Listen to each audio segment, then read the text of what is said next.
for the education sector. We have challenges such as the threats to access, quality of learning, and higher school dropout. And in Nigeria, when you are looking at it, when you are talking of challenge to access to education, already we are in a, we are like the capital, world capital of out of school children. We are, the statistics go from 10 point something million to 13 million out of school children. And with the pandemic, this situation was compounded with the number of children that were not able to make school, and especially those of them that were, in fact, after the schools were started reopening, believe you me, so many of these children are married out even before the school started reopening, and some of them are not going to come back because of economic factors. They have been exposed to buying and selling on the streets during the period, and because of that, they are not going to return to the classroom. So it has actually compounded our problem. But when you look at the opportunities too, it's also the challenge. The pandemic also provided the opportunity to reposition our education. And I want to say that yes, it has come in a very good way, because we're going to look at the way we prepare our teachers before, and the way our teachers teach. If you look at Africa, about 1/3 of the population of this continent do not have access, or only 1/3 have access to the internet in Africa. Only 1/3. In Nigeria, about 62% of the country have access to the internet. About 62% of the population of Nigerians have access to the internet. And this 62%, if you look at it, close to 80-something% of them actually live in the urban area. And that has created a digital divide.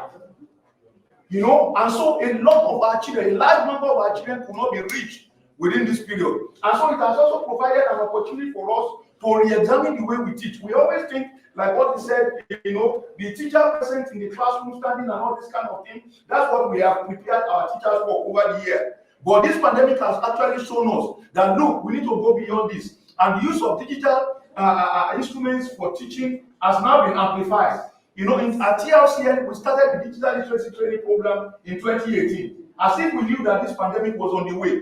Because like I discussed with him in the morning, if you go and check, even I told him that the party in power, he was talking of the president. I said, he should go and check their manifesto.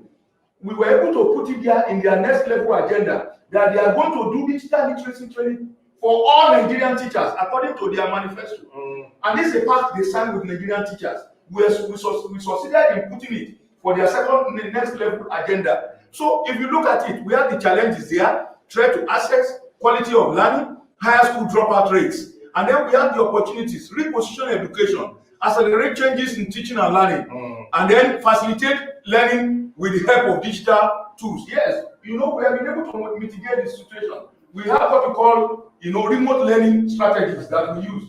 Emergency remote learning techniques like the radio. These things are not yet, they are not actually supposed to, but we have been able to use the radio, television, and then in certain instances, especially with the private schools, they were able to leverage on online teaching, especially the private schools. But when you look at our own teachers, the general teachers in public schools, a lot of them actually went to sleep during the period. And these have created a big challenge for us on the way we prepare our teachers and the way our teachers teach. Can we move on? So the evidence from industrialized countries suggests that students of teachers with no professional preparation for teaching learn less than students. And actually, I discussed that this morning as well. I said, look, if you look at those educationally achieving countries, two things make their education system strong. One, they have been able to put the learner at the center of their instruction. Yes. Two is the quality of their teachers. I was able to discuss the recruitment processes and everything for teachers when you go to a country like Finland. When you look at it, you'll be able to look at the category of people. It's only the first quartile of their high performance from school living, secondary school living, that they actually recruit into teaching. And you must have a master's degree before you are employed as a teacher. And if you go to a country like Singapore too, you find a similar thing. Okay, so the first thing that we need to do, the evidence we have all around actually show that you need this quality. And we have also discussed that quality teacher is not just in terms of certification. We have gone beyond that now. Yesterday, I presented a lecture on the retirement of one of our big professors, Professor Ade Alemi. I gave the keynote address yesterday at the Alemi University of Lagos. He retired. He hit 70 years. Yes, and I gave the keynote, and I was talking about transformational teaching. Yes, from effective from effective teacher to efficient teacher. Now we are talking about transformational teacher. We are talking about transformational teacher, and transformational teaching involves active learning, collaborative learning, and continuous learning. These are the things that we need to do with our teachers. And so when you look at the focus, I said teacher professional development must focus on helping teachers employ high yield instructional practices, like I've mentioned. And then when you talk of teacher capacity building, it's part of the opportunities that we also have within this pandemic situation. And this is very important because look, when you look at NTI and Teachers Professional Council of Nigeria, I want to thank the DG of NTI. Sir, since he came on board, there has been a change in the way, because before now, actually agencies under the Federal Ministry of Education normally think they were competing. And we felt, no, there's no competition anywhere. What we need to do is to be able to collaborate and be able to, because our main focus is to deliver quality education for the Nigerian child. And so we've been able to do this through the mandatory continuing professional development program that they engage on. And TRCM also was given the mandate to be able to regulate that mandatory continuing professional development and money for the country. Can we go to the next slide? And then we talk of policy response. When the outbreak came on, yes, the first policy response was to close the school. And like what the address read by the Honorable Minister, this was done around March. Yeah. And then there was closure of all schools in the country.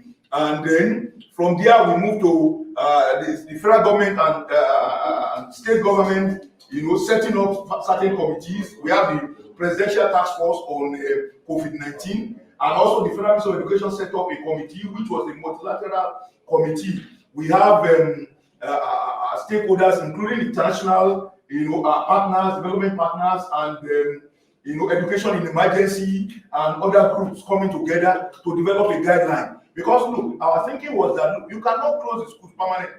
You are going to reopen one day, but if you are going to reopen, there's what they call safe reopening, and I think that's what some other countries did not do. Especially the country where Prof came from. there was no idea because actually there is freedom in that particular country. And each state, yes, that's the license. Each state has the power to regulate everything and all that. And that's why each one of them, they normally claim their right. Somebody will be challenging you, why do I need to wear mask in that particular country?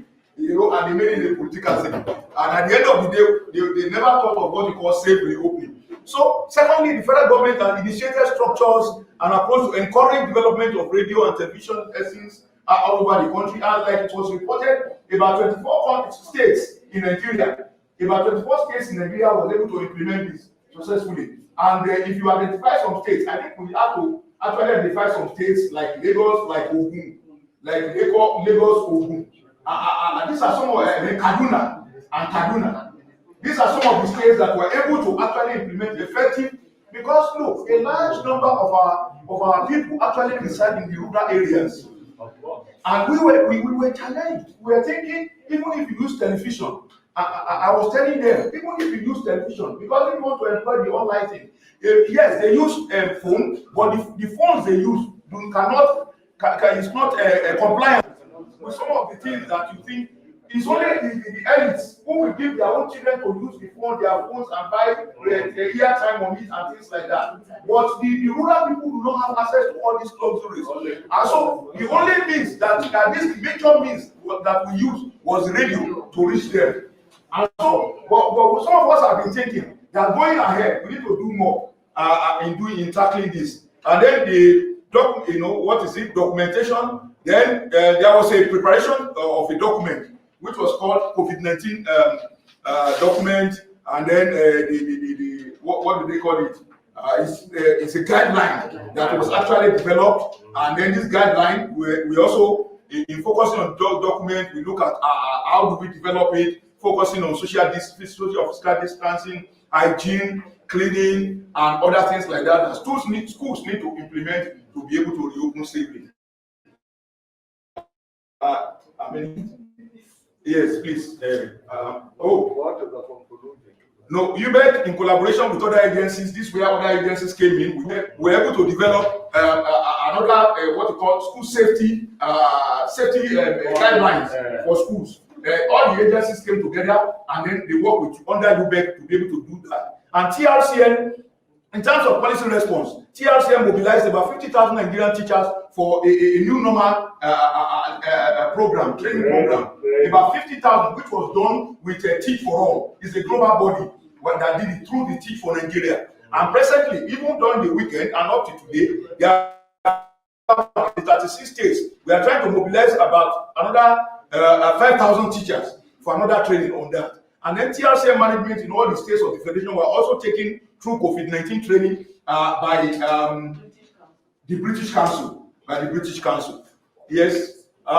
Yes, there was a manual on mandatory continued professional development, which we have actually modified to reflect the COVID-19 protocols, which was developed by TRCN, and it's also relevant to engaging our teachers for the mandatory continued professional development. And it's built to reposition teaching and learning. We organize capacity building for teachers in digital literacy in the 6 geopolitical zones. Like I said, we started in 2018, but the number of teachers we have been able to reach is very, very minimal. And this is where we have been telling government, and especially the one I mentioned earlier on, I use that to confront them. Look at your manifesto, that's the part you signed with Nigerians, that look, you are going to give all Nigerian teachers. We appreciate Mr. President for the way you have looked at our side, especially on October 5th, and what he gave to us as teachers. But going beyond that, our teachers, if they are going to cope with these challenges, if they are going to cope with the challenges posed by this COVID-19, definitely they need this digital literacy training. And then the council recently developed the career path policy for Nigerian teachers. It's what they are going to use now to be able to categorize our teachers and to be able to place them on the new salary structure that the federal government is proposing. And then, in conclusion, we can say that teacher training and capacity development is a key entry point to addressing the learning crisis and minimize losses to learning, especially amongst vulnerable learners. You know, and teacher capacity development, such as digital literacy training by TRCN, is building fighter skill sets that will promote new learning. In fact, our teachers that were exposed to some of these things. Let me say this: I've also been, I've advised the Minister of Education and Minister of State, and we are all in agreement that we should go beyond just training the teachers. As we finish the training, henceforth, when we finish the training, we must give each teacher a laptop so that they will go home with it. They will be paying for it instrumentally and then at a subsidized rate. Yeah, that's the kind of thing that we want to, because if you give these people this knowledge and everything, they will just go back and they will continue to do the same thing. But we have realized that, and I am very sure they have agreed with me that the next set of training programs that we're going to do, by the grace of God, there's a funding they are trying to get through the UNICEF to be able to do that, so that when we give the teachers the training, we are going to make sure that we also equip them. Thank you very much for this. Training teachers to know these standards, to own them, and be able to assess themselves when they teach.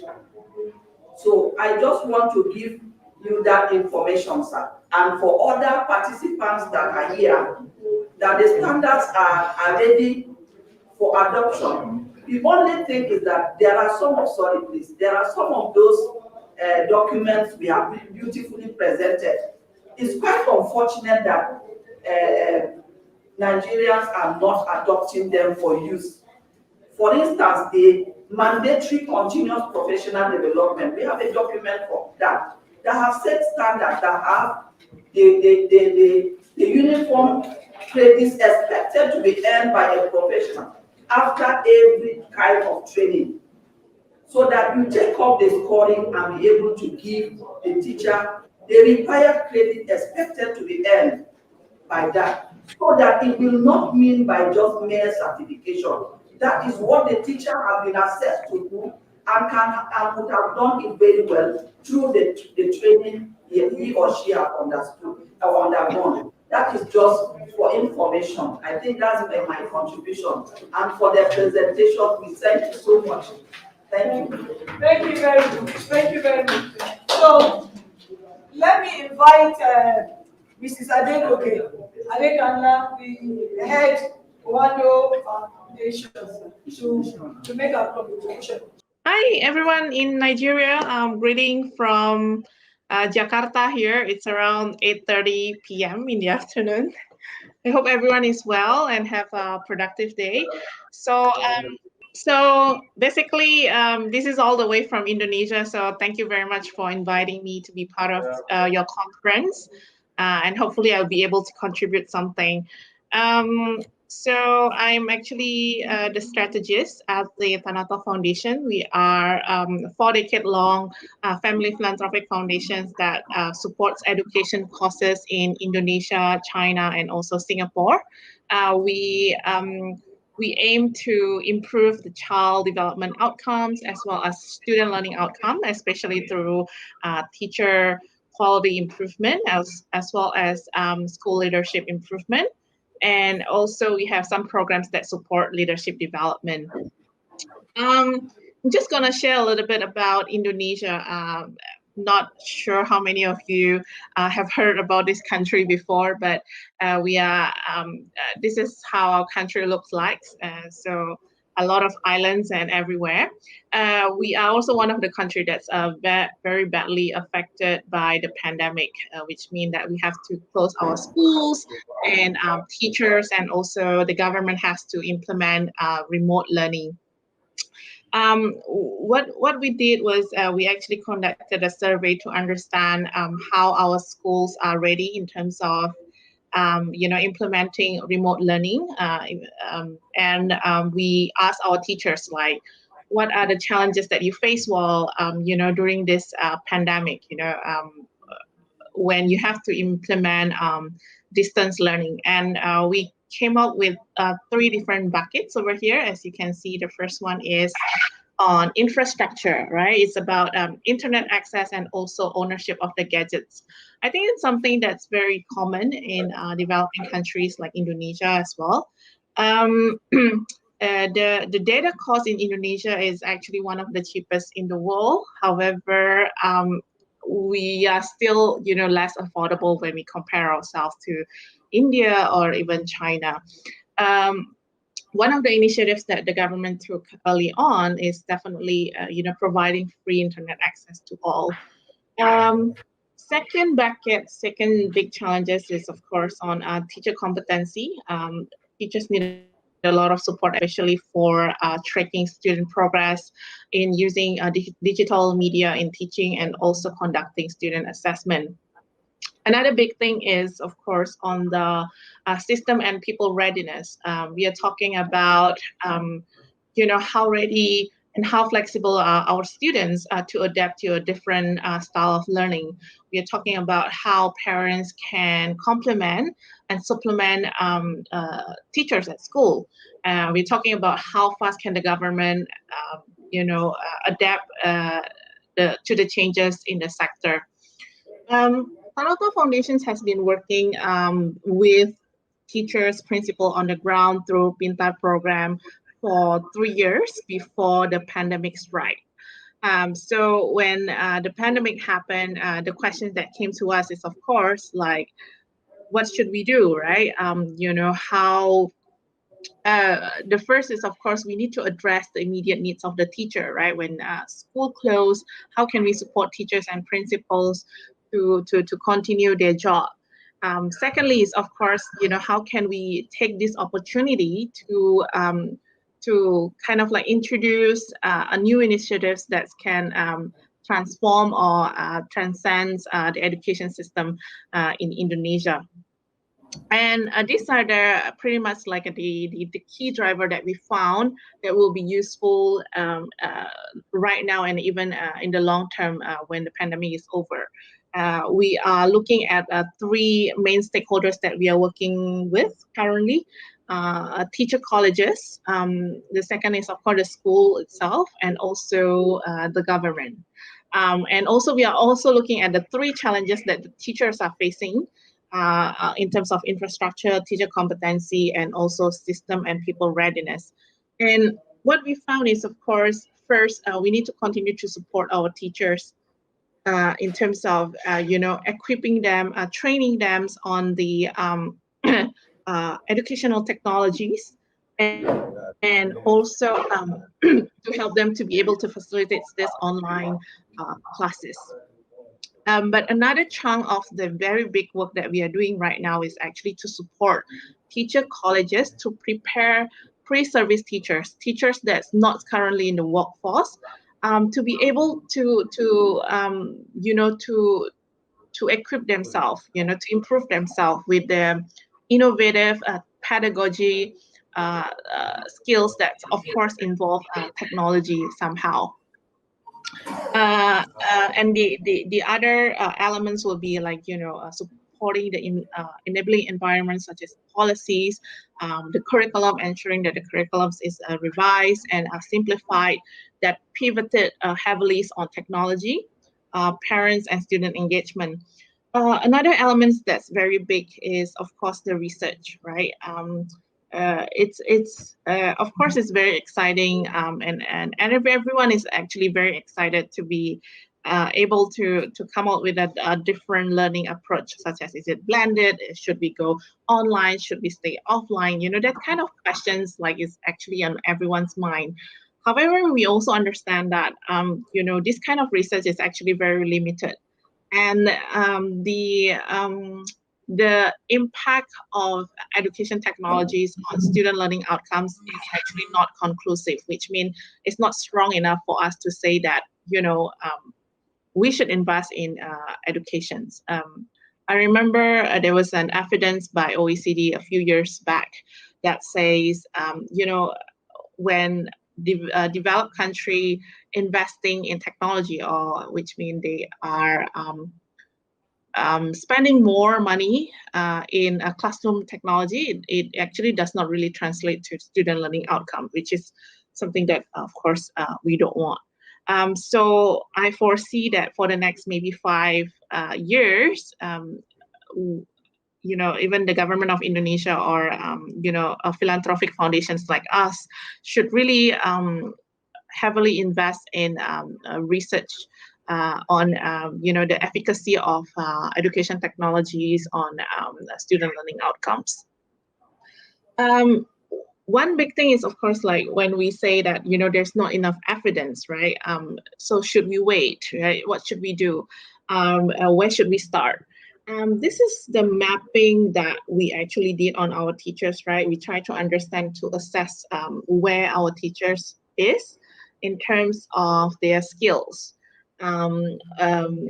If you see, I think this graph is pretty much resonates with a lot of countries, a lot of developing countries in the world, including Indonesia. All the teachers that we spoke of pretty much use WhatsApp, Facebook, Google for communication and also access to information. Our programs ourselves, like a Pintar, we actually use Facebook as a platform for community of practice. So it is something that's already widely used. However, let's bring our attentions to more towards the left spectrum of the graph, right?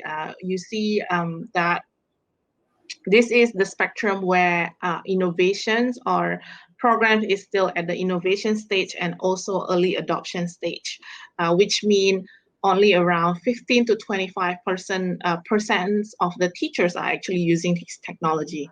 I'm talking about a learning management system, distance learning, video conference, or interactive media. For us in the philanthropy sector, for private sector, these are the area where we want to push, right? If you see, it's pretty much kind of a low-hanging fruit because it's kind of already being adopted by the teachers. However, it's still at a low rate of utilizations. So, of course, one of the caveat is, we haven't really understand, right, what is the effects of all of these technologies on the students. As I mentioned earlier, research becomes something that's very important in the next 5 years, I guess. If I may conclude my presentations, maybe I have like 4 key takeaway from these presentations. First is let's help our teachers, support our teachers in those 3 challenges that I identified earlier.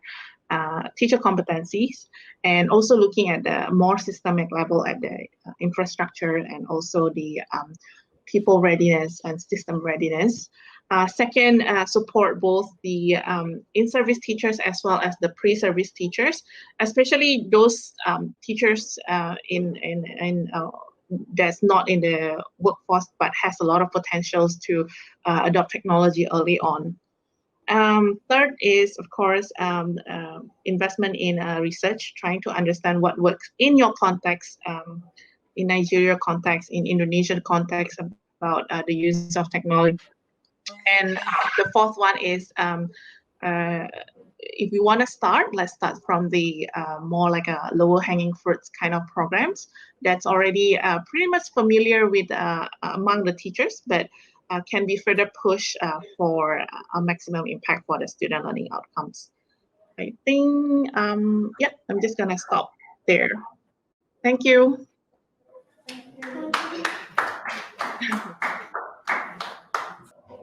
I wish I could be there to join all of you. Maybe next year. Seems like a very fun groups. Yeah. Next year. Thank you very much. There is one thing, there is one song that everybody has been singing all along. How is it? So we are talking about technology. While we are talking about technology, which technology are we talking about? Good question. What? I said, good question. Yes, for you to be a teacher today, the UNESCO competency framework for teachers already put up a standard, a platform. One, the teacher must be digitally literate. Two, they must have a good knowledge of 21st century learning design. Three, they need Office. Four, they need Office 365. Five, they need to have a good knowledge of the Windows. Then we have the OneNote, OneCode, and Minecraft. These are skills that cannot be taken from the wardrobe or anywhere. Our teachers must be trained, and not just trained to the standard. Like last 2-3 weeks, I was in an international conference organized by the Central Committee on ICT, and somebody from America came and said, Nigeria, you have these youths. Can you help us raise over 500,000 youths that will key into cybersecurity jobs outside Nigeria and America?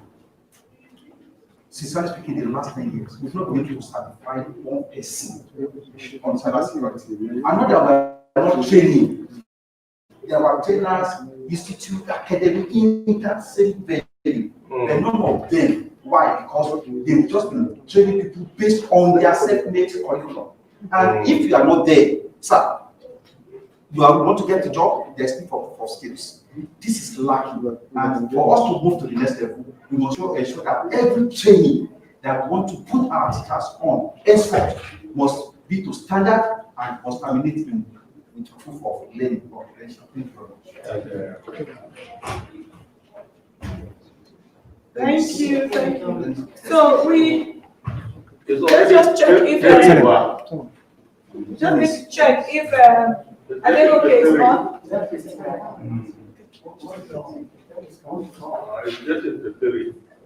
Dennis, would you be ready to go now, please? While we struggle to get Adegoke on. Madam, 1 minute. Good afternoon, everyone. Thank you for your active participation. Just an announcement. You're expected to go for your lunch now. Well, good afternoon, everyone. This is Denise O'Toole from USAID. I head the education office, and our small team of 3 Nigerians and 1 other American and I work to improve literacy and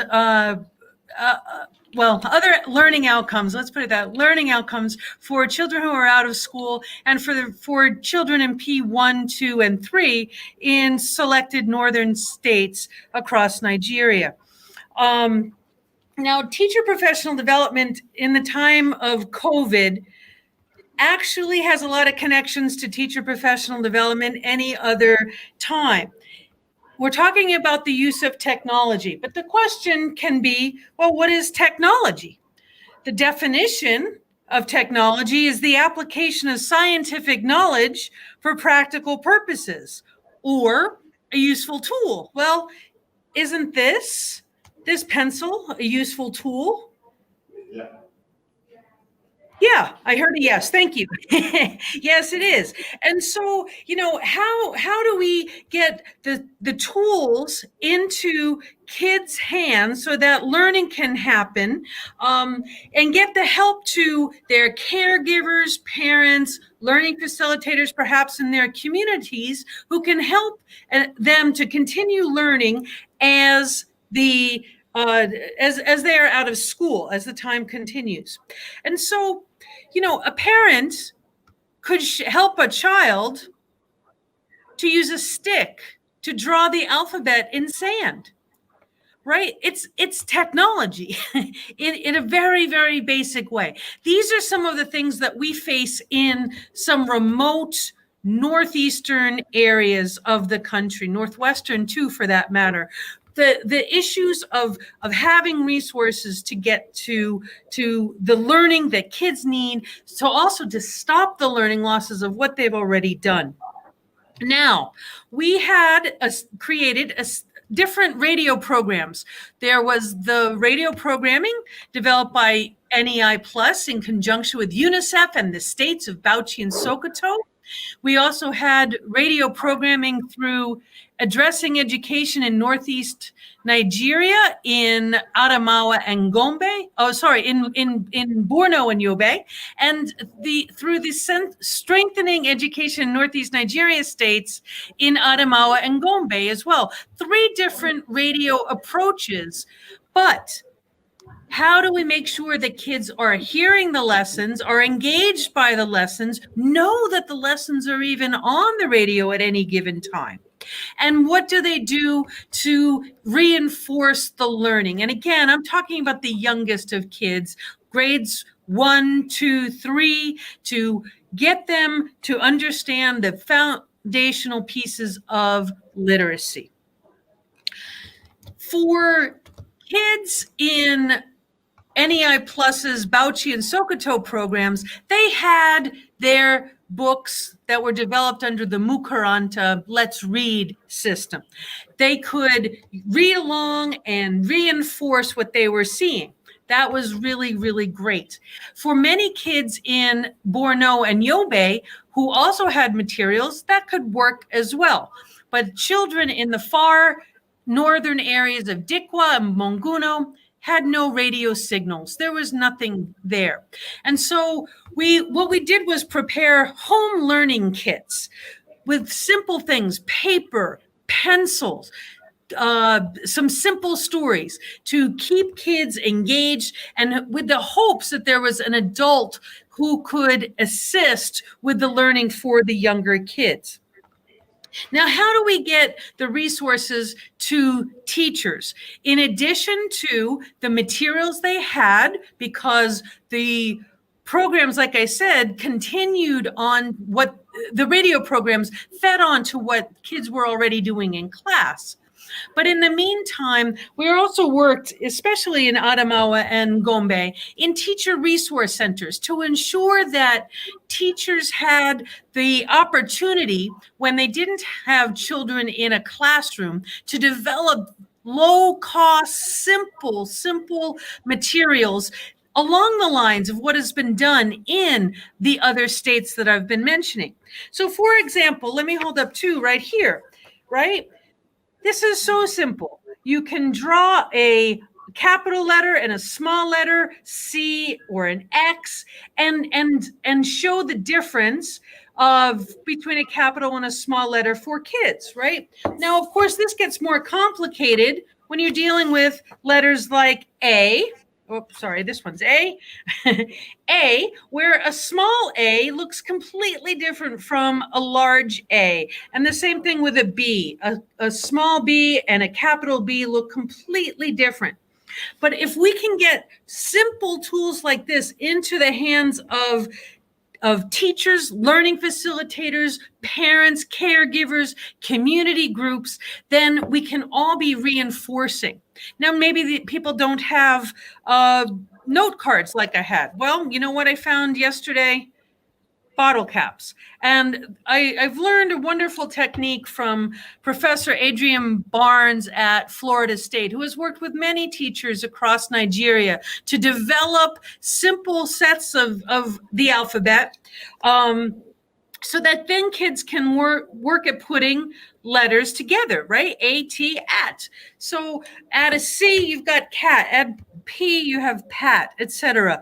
And so by getting down to what's fundamentally most important and tapping into the great creativity that's there with teachers, we can find ways of not only adjusting during the time of COVID, but also serving a fundamental purpose to reach the children who have the least skill set built already. We're talking about kids with out of access to schooling on a regular basis. Now, there is more technology that can be used besides these simple tools I've shown you. And radio, there's WhatsApp messaging that enables the reinforcement of ideas to the learning facilitators in a given community, to caregivers, allowing them to ask questions or get additional information and support. It's having this human touch that makes technology really useful, and then again sparks creativity that goes beyond what we already have. Radio program that includes dramas and songs, stories, synchronized workbooks. These are the things that really help engage children and make them want to come back for more. How do kids even know that these programs are on the radio? Well, this also is where it takes a village.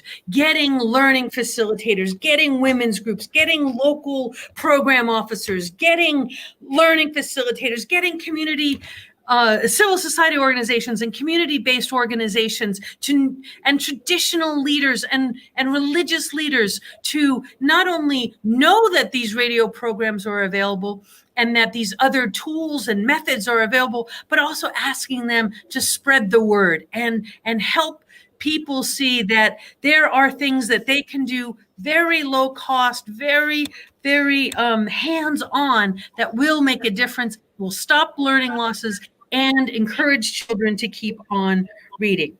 The last piece I want to emphasize with all of this is that the very first messaging we put out was not about reading. It wasn't about math. It was about health. It was about how to take care of yourself. And public health messaging from the start and all the way through was an essential piece of every one of the broadcasts, reminding people that wearing masks, being socially distant, washing hands is really what's going to keep kids and adults safe during this unprecedented pandemic. I really thank you for allowing me to be here today and to share some ideas with you. Always happy to chat more.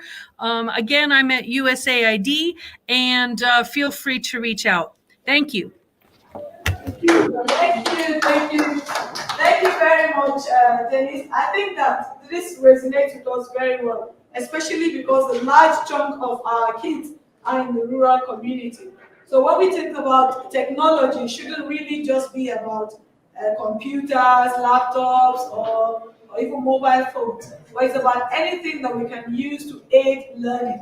So we thank you very much for that very useful contribution, and we'll take that on board as we discuss and we chat the way forward. Thank you very much.